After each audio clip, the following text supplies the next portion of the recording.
We head north to the city of Vancouver, where a local guide boards our bus and shows us around. My name is Marcel. If you have any questions during the tour, feel free to ask. I'm going to sit down so everybody gets a clear view. Vancouver, as of now, has 2,145,000 inhabitants. So Vancouver is the third largest city in Canada. The city itself was founded in 1886. And more up ahead, we're going to stop.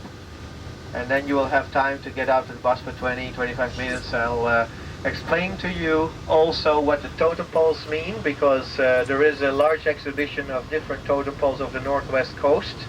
And if you're interested, come with me and I'll explain to you what one or two of them mean, what the meaning is of the totem poles.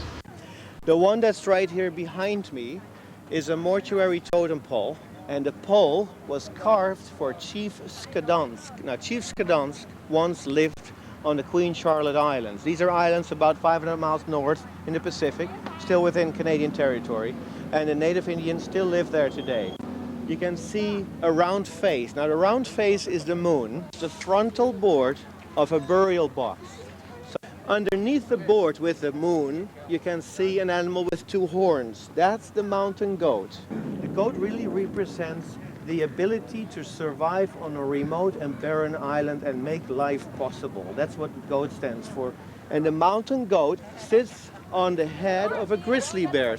So this is what we call a memorial pole. It's a Haida pole. The Thunderbird was the major and the most important crest for the coastal Indians. And the Thunderbird would go at the very top of the pole with the wings spread out.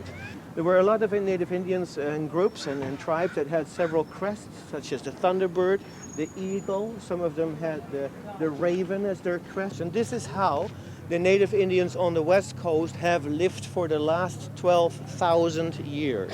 So this is actually the original place where the totem poles used to stand.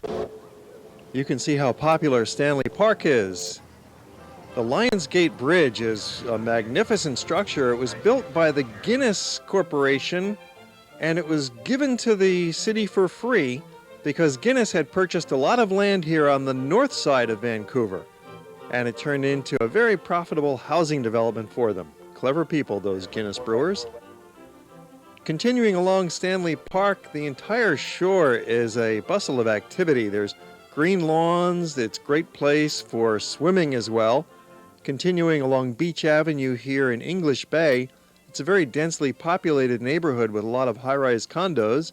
And on a warm summer afternoon, everybody comes out to the beach, roller skating along the sidewalk, bicycling, sunbathing, picnicking. It's a wonderful place to gather. Our tour continues into the city. British Columbia Stadium on the left-hand side, BC Place Stadium. This stadium holds 60,000 people. Just a few miles south of downtown, but still within the city, is Queen Elizabeth Park. Great view from here because we're at the highest point of the city. We're 500 feet above sea level. And here too is a sunken garden, somewhat reminiscent of Bouchard Gardens. A funny statue of a photographer trying to pose his group. It's called Photo Session by Seward Johnson. As we head towards Chinatown, we pass the site of the 1986 World's Fair Expo. It's now Science World. These pharmacies were shut down because we're going to drive slowly into Chinatown and Gastown again, the historical part of Vancouver. You can see a lot of shops that sell produce from the Fraser Valley, and a lot of markets that specialize in vegetables. And all the vegetables are being taken to the city every day, fresh from the valley, so it's very nice and very healthy to buy. As well as here on the left-hand side, you can see pharmacies and natural stores that specialize in all kinds of products that are for healing purposes. Here on the right-hand side, you can see some of the butchers and some of the bakeries. They sell some of the best cakes in Chinatown, and cheap too, just for $7.50. We'll take you back to Chinatown for lunch shortly, but next it's on to nearby Gastown. So nowadays, Gastown with a lot of restaurants, shops, and things to see. That's how we're going to get off the bus here. It's kind of nice to walk here. From the bus towards the front there, you're going to see the steam clock of Gastown. feature that was put here back in the 1970s. It's not that old.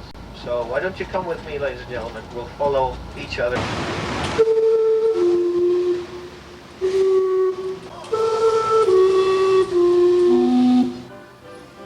The steam comes from the central heating system of the city. One big boiler company provides heat to much of downtown Vancouver, and the excess is piped into the clock. It blows off every 15 minutes.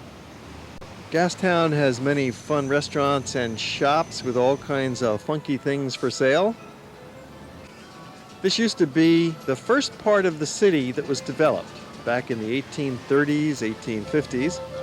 And then later it degenerated and it became a slum.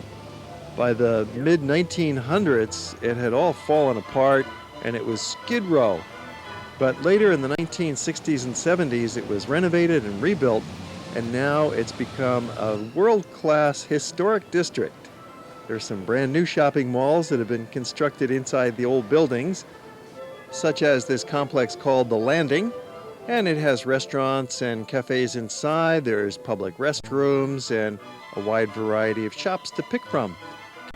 After some free time walking around, we rejoin our bus to continue our city tour. And this particular church is the oldest church in Vancouver. It was built back in 1887. And if we look at the doorway here on the right, you can see this is a specific type of architecture. It's called Art Deco. You see a lot of banks here, of course, in Vancouver. Vancouver plays an important role, financially speaking, with countries from overseas. We import a lot of things from China, from Asia, all over, the Philippines as well.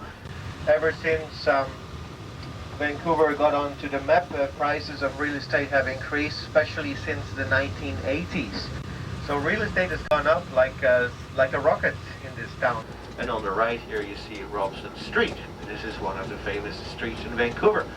This is where you find all the restaurants, all the shops, nightlife, people parading through the streets. On the second floor where you see the Canadian flag and the British Columbia flag, you have the Roof Garden restaurant and Pastel's Cafe underneath. And then coffee shops galore, of course. Here on the right, Starbucks, and over there on the left side. The Calypso, that's a Greek restaurant. After the bus tour, we'll bring you back to Robson Street for some more people watching. Now here you have a good view of the Vancouver Art Gallery. A beautiful fountain. The fountain with a rock in the middle represents the rugged coast of British Columbia, decorated with trees and parks. Now this particular street here is called Georgia Street. The people who basically designed the streets and the city blocks use the British grid system. So it's very easy to find your way around.